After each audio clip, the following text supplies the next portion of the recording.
كنا واقفين في الفصل اللي فات على ليلى وهي مصدومة ان جوزها مش فاكر يمين، وبتكون بتفكر اذا كان اتجنن ولا ايه. المهم بتقوله ان هي مراته، وبتقول في سرها على الاقل في الوقت الحالي يعني بيقول مراتي انا متجوز، وما بيكونش فاكر اي حاجة. الدكتورة بتقوله ان هو متجوز من اكتر من سنة، ومش بس كده بتقوله ان هو عارفها كدكتورة يعني، فازاي مش عارف مراته؟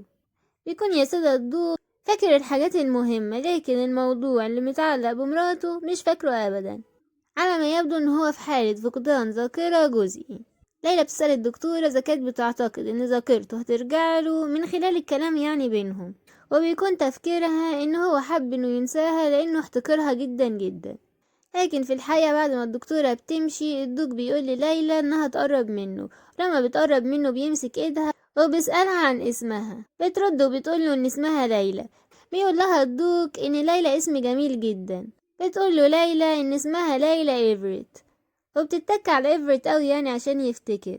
لكن في الحقيقة ما بيديش رد فعل. بتقول ليلى هو فعلا ما بيفتكرش اي حاجة، وبتقوله ان هو يقدر يتعرف عليها من خلال شخص تاني، وبتقول ان حد تاني ممكن انه يعطيه فكرة عن ازاي يعملها، وبتكون سايباه وراح تمشي. لكن الدوكسيو بيمسكها وبيسألها هنا اذا كان ظلمها قبل كده، وبيسألها عن السبب اللي خلاهم يتجوزوا بعض. لكن ليلى برضو بتقوله ان هو يسأل شخص تاني، لان هي حاسة بالاحراج دلوقتي وما تقدرش تشرح له بعض الحاجات بنفسها، وكل ما يحاول يشوفها بعدها ما بترضاش تقابله. وبيكون بيفكر الدوق في السبب اللي خلاه يتجوز منها. بيجي شخص بيقوله ان هو اتجوز الدوقة عشان منزل عائلة فالنتينو، وان الجواز ده كان نوع من التجارة مع عائلة إيفريت. بيقول سيو ان سنة ونص وقت قصير وطويل في نفس الوقت، وان هو يقدر يفتكر بشكل غامض زيارته لقصر إيفريت من سنتين، وان هو متأكد ان هو شاف شخص هناك بعد الزيارة، لكن ما يقدرش يفتكر ايه الأحداث اللي حصلت. وبتسأل اشمعنى كل حاجة عنها اختفت من ذاكرته. بيروح لشارلوت وبيقول لها انها تاخده لغرفة الدوقة، وبالفعل بيروحوا، لكن بيقولوله ان هي خرجت. فبيسألهم عن اللي بيرافقها. الحقيقة الخدامة بتكون متوترة ومش عارفة تقول ايه، فبيقول لها ده معناه ان مفيش حد راح معاها على الرغم من ان هي دوقة فالنتينو. بيكون الخدم متفاجئين لان دي مش حاجة غريبة، والموضوع ده حصل كتير جدا، ان هي كانت بتخرج لوحدها وما كانش في اي حد بيرضى يروح معاها غير شارلوت مرافقتها الشخصية يعني. بتكون شارلوت متوترة جدا وعرقانة. فكر الدوق في ان الخادمة دي اكيد عارفة حاجة وما قالتلوش، وبيسألها عن مكان الدوقة، وبيقول لها انها قالت انها دايما كانت بتخرج معاها لكن دلوقتي ما تعرفش مكانها، بس ممكن تخمن يعني. بتقوله شارلوت ان هي دايما كانت بتمشي جانب النهر خارج المدينة، لكن هي النهاردة فعلا ما تعرفش مكانها. بيقول الدوق ان على ما يبدو ان ليلى عندها سر وبتخفيه عنه، وبيقول ان مهما كان هو هيكتشف السر ده في الوقت المناسب. وبيدخل اوضة ليلى من غير ما يستأذن وبيقعد يدور فيها، بيطلع السلسلة اللي كان شاريها لها وبيبص عليها، وبيبص على رسمة كده وبيمسكها. بتقوله شارلوت ان ليلى هي اللي رسماها، وبتقول شارلوت على الرغم من قساوته لكنه كان في العادي لطيف مع شعبه، لكن الدوكة كانت استثناء من اللطف ده، وان كان جوازهم زي لو كان تحت الإكراه. وكل ما هو كان بيتصرف معاها بالطريقة العنيفة دي كانت بتروح وبتاخد دواء معين كده. المهم الدوق بيمسك الدواء ده وبيسأل شارلوت عنه، وما بيجيش الحقيقة. شارلوت قالت له الدواء ده عبارة عن ايه. بتنقل بينا المشهد لشخصية كده وهي بتدي اكل للناس، والناس بيشكروها جدا وبيقولوا انها شخص لطيف قوي، وان هي دايما بتيجي الطريق ده كله عشان توزع الاكل عليهم، وان قبل الربيع كانت بتوزع بطانيات كمان، ولولا كده كانت عائلتهم هتتجمد من البرد. الناس بيقولوا ان في الفترة الاخيرة حياتهم اتحسنت والانقسامات معدتش بتحصل زي الاول. وفي ناس تانية بتقول ان هما في الوقت ده كانوا بيقلقوا بشكل يومي بسبب الهجوم اللي بيتعرضوا له، وان كل اللي حصل ده بفضل سيو. وبالشكل ده بعد ما سيو بقى قادر انه يتعامل مع الانقسامات ما عادش بحاجة لمنزل فالنتينو ابدا ولا لمساعدة عيلة ايفريت، وان هو كان دايما بيسعى جاهدا لاستعادة قوته السابقة. المهم بيجي الشخص اللي بيوزع الطعام ده واللي بيطلع ليلى بس متنكرة بسبب السلسلة اللي كانت اخداها من هيس اخوها.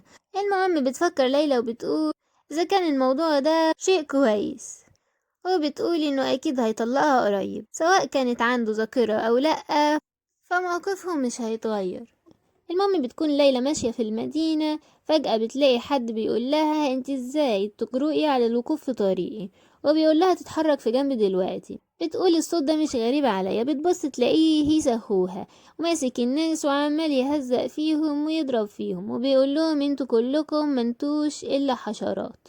بتفكر ليلى في ان هو كان دايما بيبعت الرجالة بتاعته عشان يتجسسوا على الضوكية، لكنه ما كانش بيتصرف بعنف كده ابدا. بيكون متضايق جدا من كلام الناس على عيلة إيفريت، وكل ما يتضايق يبدأ يضرب في الناس ويشتم فيهم ويعملهم على انهم حسالة. وبتقول ان الناس كانوا بيتكلموا عن عيلة إيفريت قبل كده بكراهية صافية، لكن في الفترة الأخيرة كان في كتير من اللي بيسخروا من عيلة إيفريت قوي. وكان هيس عنده مزاج سيء جدا وما كانش بيقدر يتحمل الإهانات دي أبدا، عشان كده كان بيفقد السيطرة على أعصابه. بتفكر ليلى في ان هي ما تقدرش تقف هنا وتتفرج على اللي بيحصل، وبتروح لهيس اللي بيسألها انت مين. بترد عليه وبتقوله ان اسمها ليا وهي خادمة بتشتغل في دوقية فالنتينو، وبتتأسف لوجودها في المكان ده، وبتقوله ان هي عاوزة بكل اخلاص تعتذر بالنيابة عن الناس دي، وبتتوسل ليه ان هو يسمعها بلطف. وبتقوله ان الناس دي من البداية بيفتقروا للتعليم المناسب. مش بس كده، ان هم اصيبوا بصدمة نفسية بسبب الهجمات اللي كانت بتحصل عليهم لمدة سنة ونص، عشان كده عقولهم مش سليمة وبيتكلموا بلا تفكير بسبب الألم اللي في قلوبهم. يعني بتتوسل ليه ان هو يظهر الرحمة والتسامح ليهم. في الوقت ده بيقرب السلاح من وش ليلى وبيقول لها ان هي مجرد خادمة لكن جريئة جدا، وبيقول لها ان اخلاقها ممتازة بالنظر ان هي التقطت اخلاقها دي من العمل في القلعة. وبيقرب منها قوي بيقول لها انت فاكرة نفسك مين، انت بتعملي ايه، وبيسألها اذا كانت دي هوايتها الجديدة ولا لا. بتفكر ليلى اذا كانت الاداة السحرية بتاعتها مش شغالة تمام قوي وان ازاي هو عارفها. المهم بياخدها من ايدها وبيبعدها عن المكان بخبطها خبطة جامدة، وبيقول لها ايه المظهر القبيح ده، وبأمرها ان هي ترجع لشكلها على الفور. بالفعل بتقلع السلسلة وبترجع ليلى اللي شعرها ابيض. بيسألها عن السبب اللي يخليها تتجول على انها خادمة وهي دوقة. بتقوله ليلى ان هي كانت بتهتم ببعض الامور. بيطلع هيس حبل وبيربط ايديها وبيقول لها انت فعلا عاوزة ان انت تتجوزي مرة تانية من لقيط زي لينون. وبيكون اخدها ومش مفهوم رايح بيها فين. فجأة بيظهر صوت حد بيقول له وقف، انت بتعمل ايه؟ بيكون هنا الدوق سيو. بيسأل عن السبب اللي يخليه يعملها بالشكل ده. بيسأله هيس انه من امتى كان بيهتم بشكل كبير بالمتشردة دي. بيرد عليه الدوق وبيقول له انت ازاي بتسميها متشردة. هيس بيسأله اذا كان فقد عقله او خبط راسه في حاجة، وبيقوله ان الست اللي هو بيتكلم عنها دي هي ليلى إيفريت اللي بيحتقرها جدا، وبيسأله اذا كان اللي بيعمله ده كله تمثيل.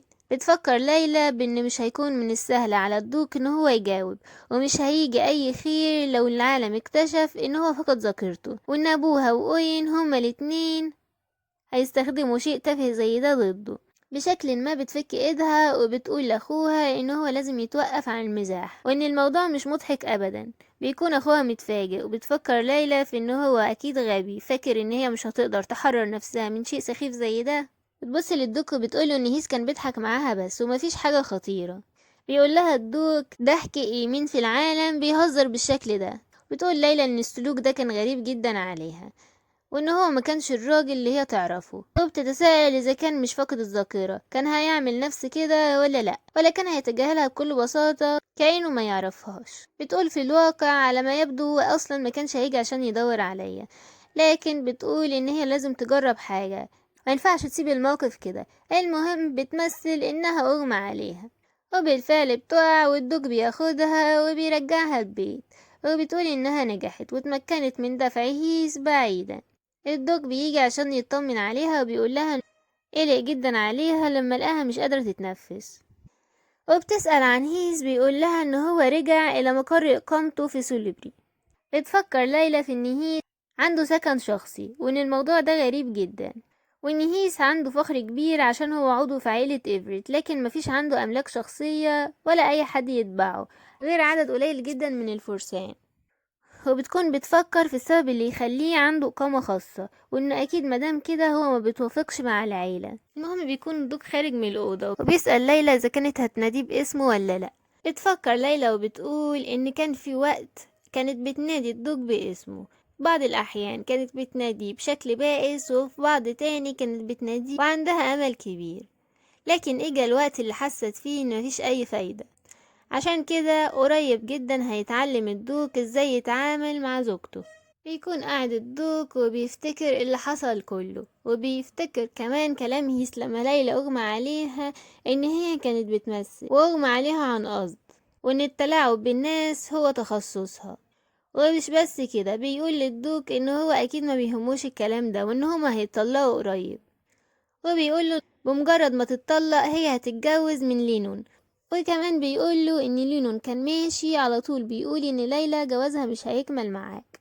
بيفكر الدوق في اللي كان بيعمله عشان يخلي الامور توصل للمرحلة دي. وبيقابل شخص اسمه كالفين وبيسأله عن نفسه قبل فقدان الذاكرة، وعن كل اللي حصل بينه وبين ليلى، وبيسأله عن الحاجات اللي حكاها له عن ليلى كمان. المهم بيرد عليه وبيقوله ان الطريقة اللي عاملها بيها كانت عقلانية تماما، على الأقل عشان بيت فالنتينو يعني. لكن الموضوع مختلف من ناحية حياة ليلى إيفريت، كان الأمر غير منطقي أبدا.